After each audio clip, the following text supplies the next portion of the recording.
Hello दोस्तों, math bye Rahul Shukla YouTube channel पर आपका फिर से स्वागत है। दोस्तों आज हम देखने जा रहे हैं प्रश्नावली 3.1। ठीक है ना। प्रश्नावली 3.1 क्या है? दो चर वाले रैखिक समीकरण। हमारा इकाई 3 क्या है? दो चर वाले रैखिक समीकरण। दोस्तों अभी तक हम लोगों ने एक चर वाले समीकरणों को देखा था।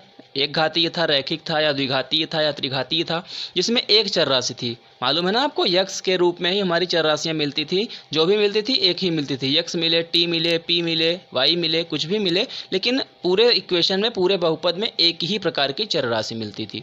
लेकिन यहाँ अब क्या हो गया? दो चर वाले रहेंगे। और कैसे रहेंगे? रैखिक रहेंगे, यानी किसी पर एक से अधिक घात नहीं होगी। रैखिक का मतलब यही होता है ना कि चर राशि की घात अगर एक होती है, अधिकतम घात अगर एक होती है, तो उसको हम रैखिक समीकरण बोलते हैं या रैखिक बहुपद बोलते हैं। ठीक है ना, बात समझ में आ रही है। अब यहाँ कह रहा है कि दो चर वाले, तो इसमें दो चर राशियां रहेंगी। एक्स वाई के रूप का रहेगा, पी क्यू के रूप का रहेगा। ठीक है ना, तो इस प्रकार से रहेगा। आइए देखते हैं क्या होता है। दो चरों वाले रैखिक बहुपद का व्यापक समीकरण हमने आपको लिख करके यहाँ समझा रखा है। क्या? A x plus b y plus c बराबर 0। देखिए यहाँ एक्स और वाई दो चर राशियां हैं। ठीक है ना, होता है जहां ए बी व सी अचर राशियां हैं। ए बी व सी अचर राशियां होने का मतलब क्या हुआ दोस्तों? कि ए बी और सी के स्थान पर कोई भी अंक मिल सकता है, कोई भी संख्या मिल सकती है। बात समझ में आ रही है ना? ए बी और सी के स्थान पर कोई भी संख्या मिल सकती है, लेकिन यक्स और वाई हमारा क्या रहेगा? चर राशि रहेगा। ये यक्स वाई के रूप में ही रहेगा। यक्स पे भी घात एक है, वाई पे भी घात एक है, इसलिए एक ऐसा समीकरण हुआ, रैखिक समीकरण हुआ। और समीकरण क्यों हुआ? क्योंकि इक्वल टू 0 लगा है। आ रही है बात समझ में ना दोस्तों?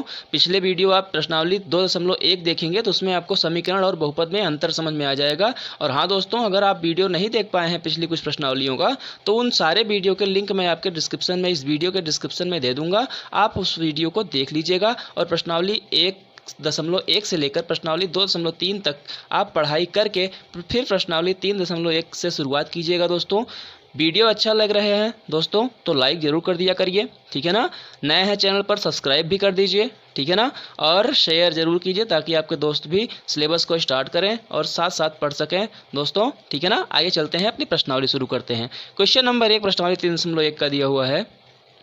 क्वेश्चन नंबर 1 दिया हुआ है दोस्तों, आफ्ताब अपनी पुत्री से कहता है। ये देखिए भारतीय क्वेश्चन से हैं। ठीक है ना, आफ्ताब एक व्यक्ति है, वह अपनी पुत्री से क्या कहता है कि 7 वर्ष पूर्व मैं तुमसे 7 गुनी आयु का था। बहुत ध्यान से समझिएगा दोस्तों, बहुत आसान होते हैं क्वेश्चंस, लेकिन अगर नहीं समझ पाएंगे तो बहुत कठिन भी होते हैं। ठीक है ना, 7 वर्ष पूर्व यानी 7 वर्ष वर्तमान समय से 7 साल पहले की बात कर रहा है। 7 वर्ष पूर्व मैं तुमसे, अपनी पुत्री से कह रहा है कि मैं तुमसे 7 गुनी आयु का था, यानी कि 7 साल पहले आफ्ताब जो था वो अपनी पुत्री की आयु का 7 गुनी आयु ज़्यादा था। ठीक, अब से 3 वर्ष बाद, यानी जो अब वर्तमान समय है उससे 3 साल बाद मैं तुमसे केवल 3 गुनी आयु का रह जाऊंगा। यानी कि आज से 3 साल बाद मेरे तुम्हारे आयु का जो अंतर रहेगा वो मेरी आयु तुम्हारी आयु की 3 गुनी होगी। इस स्थिति को बीजगणितीय, ठीक है ना, एवं ग्राफीय रूपों में व्यक्त कीजिए। बीजगणितीय और ग्राफीय रूपों का मतलब क्या होता है दोस्तों?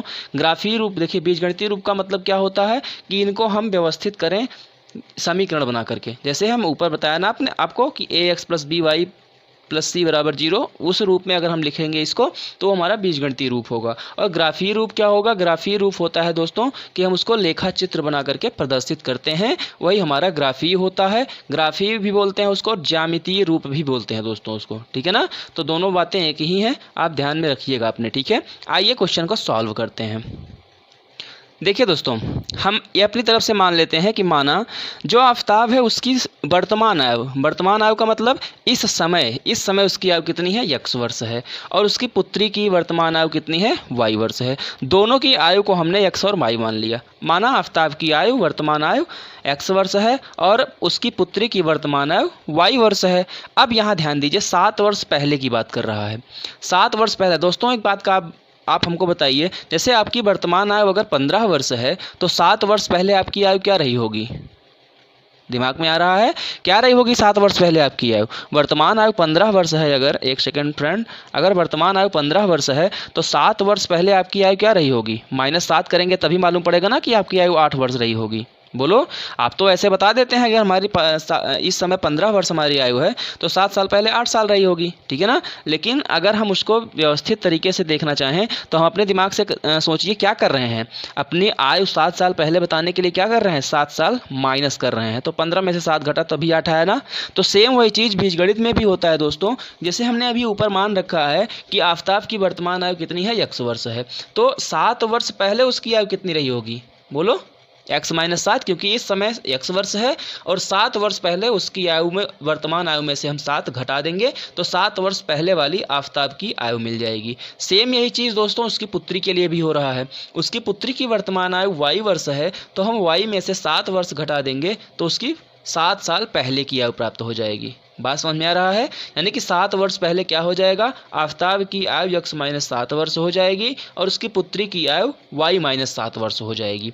अब प्रश्न की कंडीशन क्या है, प्रश्नानुसार प्रश्न की कंडीशन ये है कि उसने क्या कहा था। सबसे पहले क्वेश्चन को देखते रहेंगे दोस्तों। 7 वर्ष पूर्व मैं तुमसे 7 गुनी आयु का था। 7 वर्ष पूर्व मैं तुमसे 7 गुनी आयु का था, यानी कि आफताब बोल रहा है तो आफताब की आयु उसकी पुत्री की आयु की 7 गुना है। यही बात है ना। पुत्री की आयु का देखिए 7 का गुणा उसकी पुत्री की 7 वर्ष पहले वाली आयु में ही हो रहा है, ठीक। और वो किसके बराबर होगा, उसके पिता की आयु के बराबर, यानी आफताब की आयु के बराबर। आ रही बात समझ में ना। तो इस इक्वेशन को जो अभी हमने बनाया है इसको हम सॉल्व कर लेंगे। सॉल्व करेंगे, देखिए यहाँ पर क्या हो जाएगा, x माइनस 7 इधर था बराबर 7 का अंदर गुणा कर देंगे, 7 का y में गुणा होगा 7y हो जाएगा, 7 का 7 में गुणा होगा तो माइनस भी है साथ में तो माइनस 7 सता 49 हो जाएगा। इन सब का पक्षांतर करके हम बाएं पक्ष में ले आएंगे। x माइनस 7 इधर पहले से है दोस्तों, 7y उधर से इधर आएगा बराबर के दूसरी तरफ आएगा तो इधर प्लस है इधर आके माइनस हो जाएगा और ये माइनस है इधर आके प्लस हो जाएगा। ये पक्षांतर का गुण है दोस्तों। आपको अगर पक्षांतर के गुण यानी बेसिक मैथ्स में नहीं पता है दोस्तों तो मैंने बेसिक को भी आपको पढ़ा रखा है, वीडियो आपको बना रखा है आपके लिए, आप वहां से जाके देख सकते हैं, ठीक है ना। Basic math part 1, part 2, part 3, part 4, part 5 और पार्ट 6 में से कुछ भी आप देख सकते हैं, सारे बेसिक से हैं। अगर शुरू से लेकर अंत तक देखेंगे तो आपकी गणित काफ़ी अच्छी हो जाएगी दोस्तों, ठीक है ना। अब यहाँ पर देखिए पक्षांतर हो गया। अब यहाँ देखिए x और y का तो एक एक पद है, उसमें कोई परिवर्तन नहीं होना है तो हमने x भी लिख लिया और 7y माइनस में था तो माइनस 7y भी लिख लिया। ये और ये दोनों अचर राशियाँ हैं, दोनों को एक साथ हम सॉल्व कर सकते हैं। तो -7 + 49 -7 धन 49 को सॉल्व करेंगे दोस्तों तो कितना आएगा, बोले कितना आ जाएगा, -7। देखिए प्लस माइनस का गुणा माइनस होता है, घटाया जाएगा, इसका मतलब 49 में से 7 घटेगा तो 42 आएगा। अब चिन्ह को हम देखते हैं कौन सा लगेगा, चूंकि 49 बड़ा है, जो संख्या बड़ी होती है उसी का चिन्ह हम लगाते हैं तो +42 आएगा। यहाँ पर हमने +42 लिख दिया। इसको हम क्या हो गया हमारा ये समीकरण, x माइनस 7y धन 42 बराबर 0। इसको हमने समीकरण 1 मान करके अभी छोड़ रखा है। ये हमारा बीजगणितीय रूप में आ रहा है आंसर दोस्तों, ठीक है ना। अभी हम इसको छोड़ेंगे, आगे चलेंगे। अब हम एक कंडीशन और दी है क्वेश्चन में, उसको सॉल्व करेंगे। हाँ तो दोस्तों अब क्या कह रहा है, दूसरी कंडीशन क्वेश्चन की क्या है, प्रश्न की क्या है कि अब से 3 वर्ष बाद मैं तुमसे केवल 3 गुनी आयु का रह जाऊंगा। क्वेश्चन को ध्यान से देखते रहिए दोस्तों। मैंने पहले ही बता दिया था प्रश्नावली सिलेबस शुरू करने से पहले ही कि आप बुक लेकर जरूर बैठेंगे, बुक और पेन कॉपी तीनों चीज़ें लेकर बैठेंगे। आप क्वेश्चन को सॉल्व करते चलेंगे मेरे साथ साथ, वीडियो को रोक करके जैसे भी आपको समझ में आता है वैसे ही सॉल्व करेंगे। जो क्वेश्चंस यहाँ से हम छोड़ देते हैं उनको भी आप अपने मन से सॉल्व करेंगे, क्योंकि दोस्तों मैं क्वेश्चन वही छोड़ता हूँ जो 2 क्वेश्चन एक जैसे होते हैं, एक बता करके दूसरा आपको करने के लिए छोड़ देता हूँ। फिर भी मैं ऑप्शन देता हूँ दोस्तों कि अगर क्वेश्चन आपको नहीं आता है तो कमेंट बॉक्स में कमेंट करके मुझे ज़रूर बताइए, उसके लिए मैं आपको वीडियो प्रोवाइड कर दूँगा, ठीक है ना। आपको वीडियो मिल जाएगा उस क्वेश्चन से संबंधित, ठीक है ना। तो यहाँ पर देखिए 3 वर्ष बाद, अब हम 3 वर्ष बाद की कंडीशन, फिर से वही बात आती है दोस्तों कि जैसे वर्तमान आयु आपकी अगर 15 वर्ष है, आपसे पूछा जाए 3 साल बाद आपकी आयु कितनी हो जाएगी, तो आपकी वर्तमान आयु में आपने 3 वर्ष जोड़ देंगे, आपकी 3 साल बाद की आयु प्राप्त हो जाएगी। तो सेम वही कंडीशन यहाँ भी हो रहा है। आफताब की आयु वर्तमान 3 वर्ष बाद क्या हो जाएगी, आफताब की आयु x धन 3, क्योंकि वर्तमान आयु x वर्ष है और वर्तमान मतलब इस टाइम करंट टाइम पे, ठीक है ना। और उसकी पुत्री की आयु क्या हो जाएगी, y धन 3 वर्ष। एक चीज़ और यहाँ पर आप लोग दोस्तों जानते रहिए, अगर आपको ये चीज़ें मेरी समझ में नहीं आ रही हैं पहले और बाद वाली, तो इस रट लीजिए, पहले अगर रहेगा तो माइनस होगा और अगर बाद रहेगा तो प्लस होगा, ठीक है ना। ये चीज़ है। अब देखिए यहाँ पर फिर से प्रश्न की शर्त क्या थी कि 3 गुनी आयु रह जाएगी ना उसकी, तो आफताब की आयु हो गई उसकी पुत्री की आयु की 3 गुनी। ये कंडीशन देखिए, 3 वर्ष बाद उनकी आयु ये हो गई हैं, तो इस आयु की 3 गुनी इसके बराबर होगी। प्रश्न में यही कह रहा है ना कि आफताब कह रहा है कि मेरी आयु तुम्हारी आयु की 3 गुनी रह जाएगी। तो ये हमने समीकरण में इसको बांध लिया है। अब इसको हम जैसे पीछे वाला क्वेश्चन सॉल्व किए थे सेम वैसे ही सॉल्व करेंगे। x - 3 को हमने जैसे तैसे लिख दिया। अब इधर 3 का अंदर गुणा कराएंगे, 3 का y में गुणा होगा 3y, 3 का 3 में गुणा होगा 9, ठीक है ना।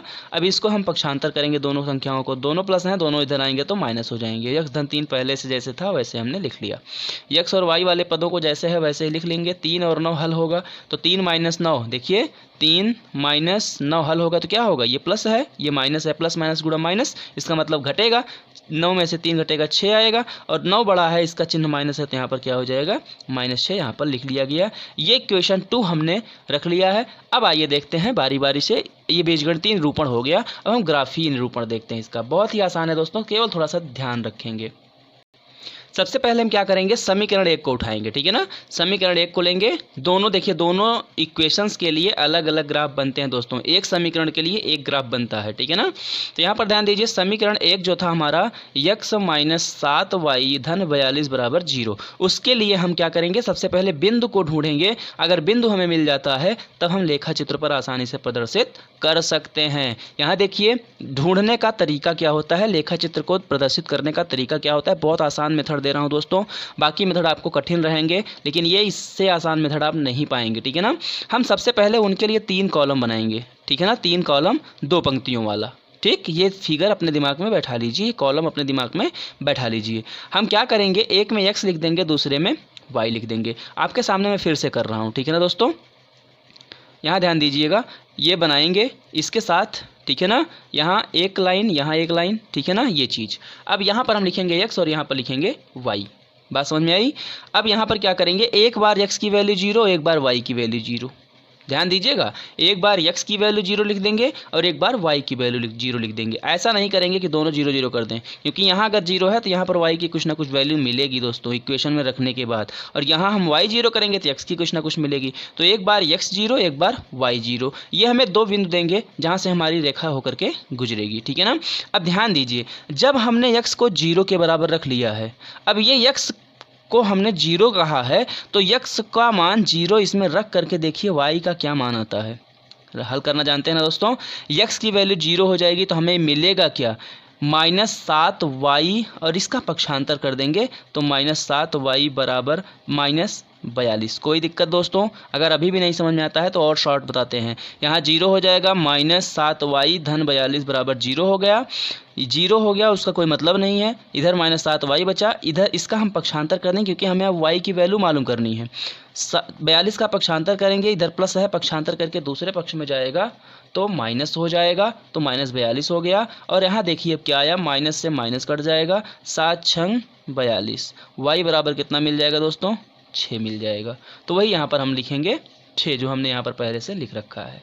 आई बात समझ में, ठीक। अब हम जब y बराबर 0 करेंगे तो ध्यान दीजिए यहाँ पर ये पूरा पद क्या हो जाएगा, आपका 0 हो जाएगा। क्या हो जाएगा, क्योंकि y बराबर 0 कर देंगे, -7 का y में गुणा होगा, तो किसी संख्या का अगर 0 में गुणा होता है तो संख्या चाहे जितनी बड़ी या छोटी हो, धनात्मक या ऋणात्मक हो, मान 0 प्राप्त होता है। तो ये पूरा पद 0 हो जाएगा। बचा क्या, x धन 42 बराबर 0, तो x धन 42 बराबर 0 बचा, x बराबर हो जाएगा -42, क्योंकि 42 का पक्षांतर हो जाएगा। बोलो भाई, तो हो जाएगा हमारा x बराबर -42, जो यहाँ पर लिख रखा है हमने।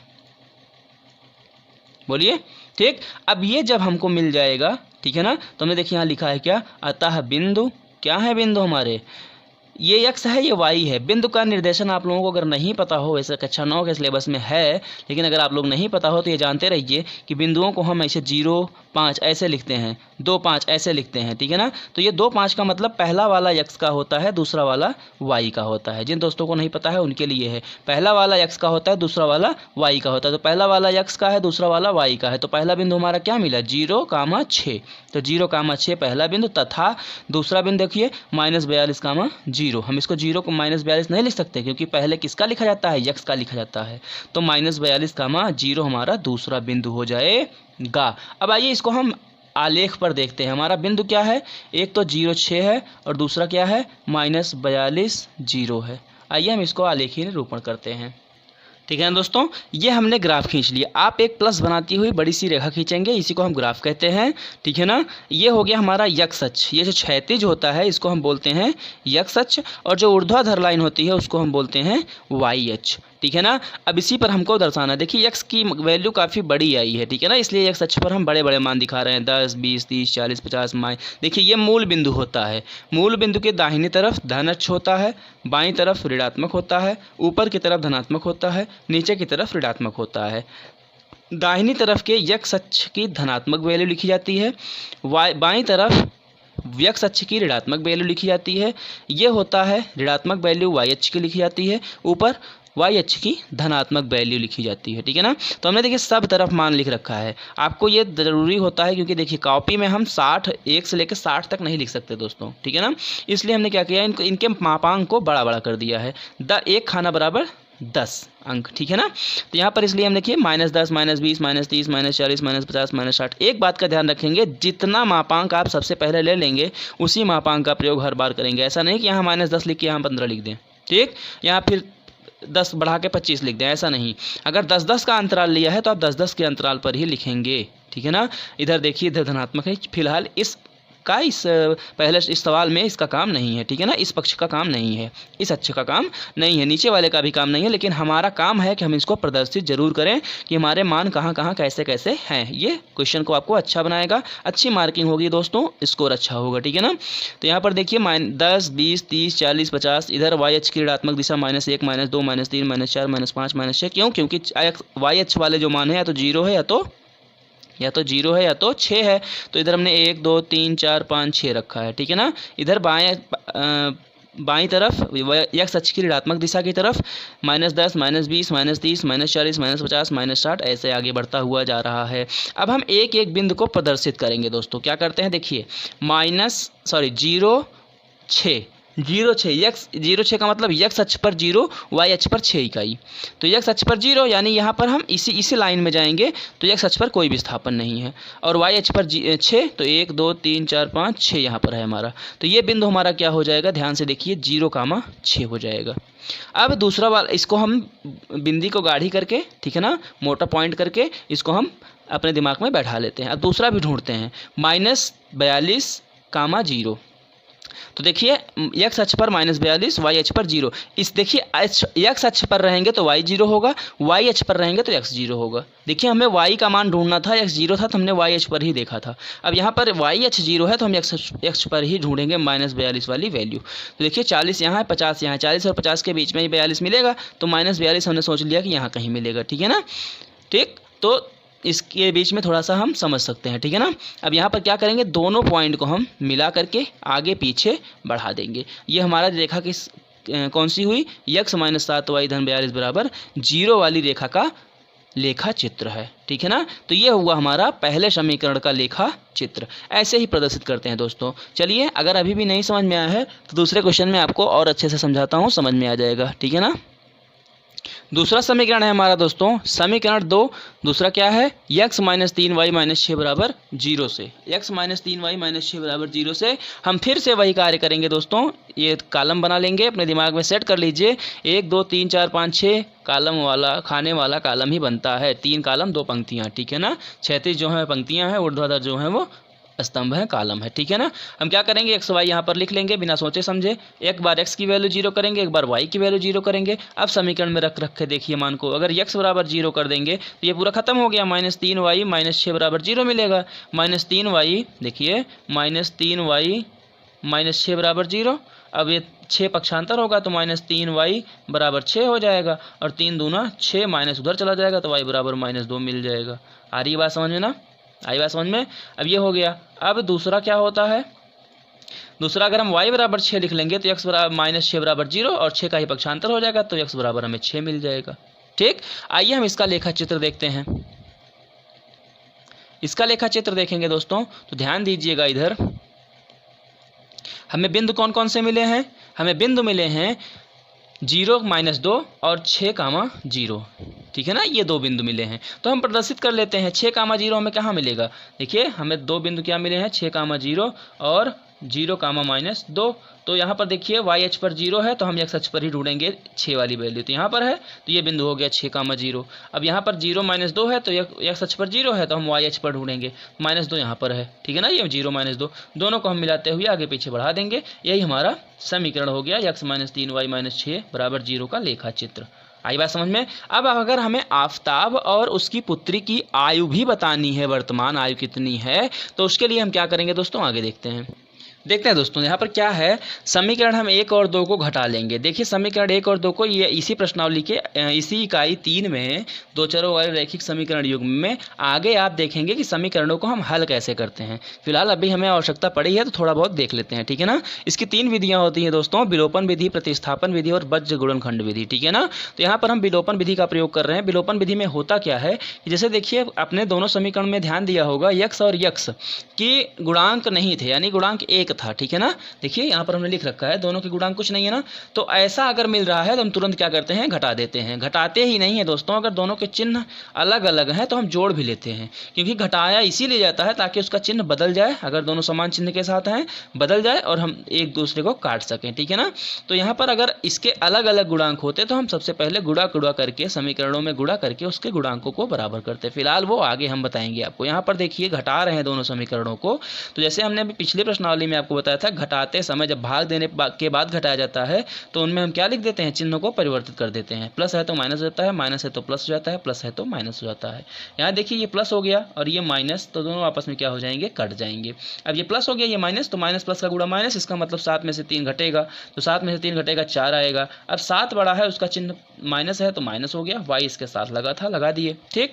अब यहाँ पर देखिए वही चीज़ कि ये भी प्लस दोनों प्लस हो गए, अब तो धन धन धन हो जाएगा, जुड़ जाएगा, 42 और 6 48 हो जाएगा, 48 हो जाएगा। 4y का माइनस है, उधर पक्षांतर करेंगे तो धन 4y हो जाएगा दोस्तों, यानी 48 बराबर 4y। देखिए इसको हम आगे बढ़ाएंगे तो 48 बराबर 4y हो जाएगा। ऐसे हम इसको इधर भी लिख सकते हैं, ठीक है ना। तो वही हमने यहाँ पर लिखा है कि 4y बराबर 48। अब 4 पक्षांतर करेगा भाई, y बराबर 48 बटा 4 हो जाएगा, ठीक है ना, क्योंकि 4 यहाँ पर y से गुणा कर रहा है, पक्षांतर करेंगे भाग करेगा, 4 एकम 4, 4 दूना 8, y बराबर मिल जाएगा हमको 12, ठीक है ना। तो y किसकी आयु थी, उसकी पुत्री की आयु थी, यानी उसकी पुत्री की आयु कितनी वर्ष हो गई, 12 वर्ष। देखिए पुत्री की आयु 12 वर्ष, यहाँ देखिए पुत्री की आयु कितनी, 12 वर्ष आंसर है हमारा।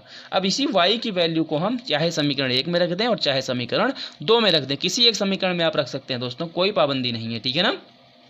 तो देखिए हमने समीकरण 2 में रख के हल किया है। x - 3y था तो y के स्थान पे देखिए गुणे 12 लिख दिया, -6 बराबर 0। 12 3 36 हो गया, आगे पीछे जो भी था वो हमने उतार लिया है।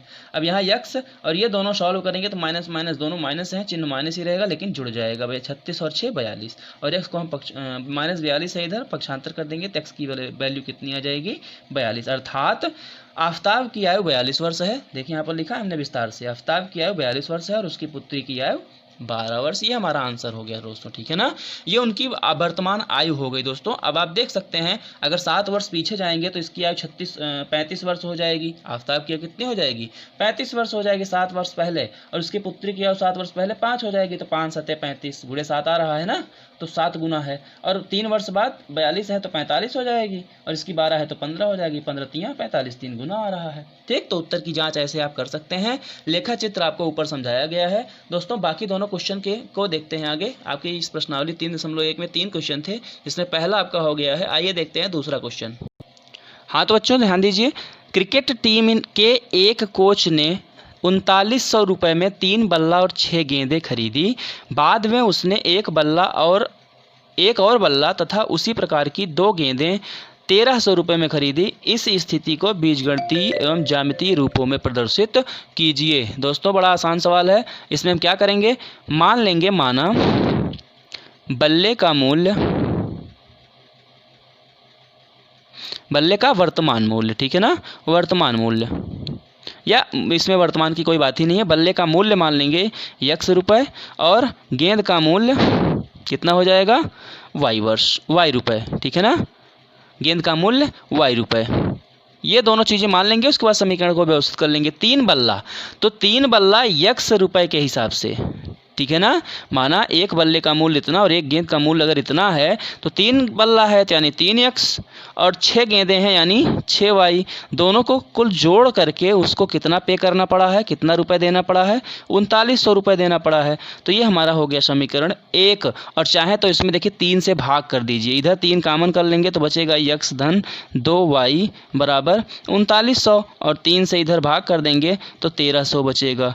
x धन 2y बराबर कितना हो जाएगा, 1300 हो जाएगा। और दूसरी कंडीशन में क्या कह रहा है देखिए दोस्तों, एक बल्ला, ये तो प्रथम शर्तानुसार हो गया, ठीक है ना, प्रश्नानुसार, प्रश्न की पहली शर्त। अब दूसरी शर्त पुनः प्रश्नानुसार,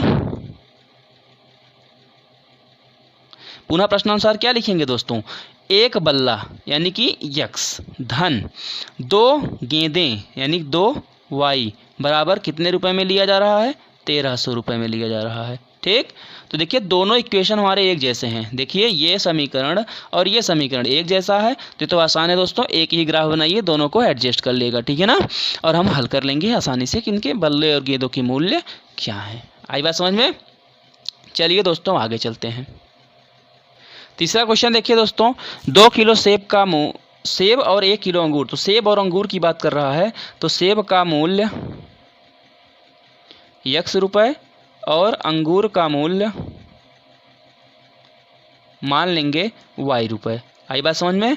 सेब का मूल्य x रुपये और अंगूर का मूल्य y रुपये। तो 2 किलो सेब और 1 किलो अंगूर, तो इसका मतलब क्या हुआ, 2x धन y बराबर कितने रुपए में है, 160 रुपये में। यहाँ देखिए, और एक महीने बाद 4 किलो सेब, तो 4 किलो सेब मतलब 4x। देखिए x रुपये के हिसाब से 4 किलो सेब का मूल्य 4 गुणे x होगा। भाई अगर 1 किलो सेब का मूल्य 50 रुपये है तो 4 किलो सेब का मूल्य 200 रुपये कैसे मालूम करेंगे, उसका 4 से गुणा करा कर ही मालूम करेंगे ना। तो सेम वही चीज़ यहाँ भी हो रहा है दोस्तों। 2 किलो सेब था तो x रुपये के हिसाब से 2 किलो सेब का मूल्य कितना होगा, 2x रुपये होगा। ठीक, और y का हिसाब से 1y हो जाएगा। तो दोनों को जोड़ करके कुल कितना देना पड़ा है, 160 रुपये देना पड़ा है। अब यहाँ भी वही 4 किलो सेब 4x हो गया और 2 किलो अंगूर धन 2y हो जाएगा। और दोनों को मिला करके उसको कितना देना पड़ा है, 300 रुपये देना पड़ा है। अब दोनों क्वेश्चंस इसको हम और सरल कर सकते हैं ना, यहाँ से 2 कॉमन कर लेंगे तो 2x धन, ये हो गया समीकरण 1, यहाँ पर 2x बचा धन y बचा बराबर 300 और हम 2 से काट देंगे तो 2x धन y।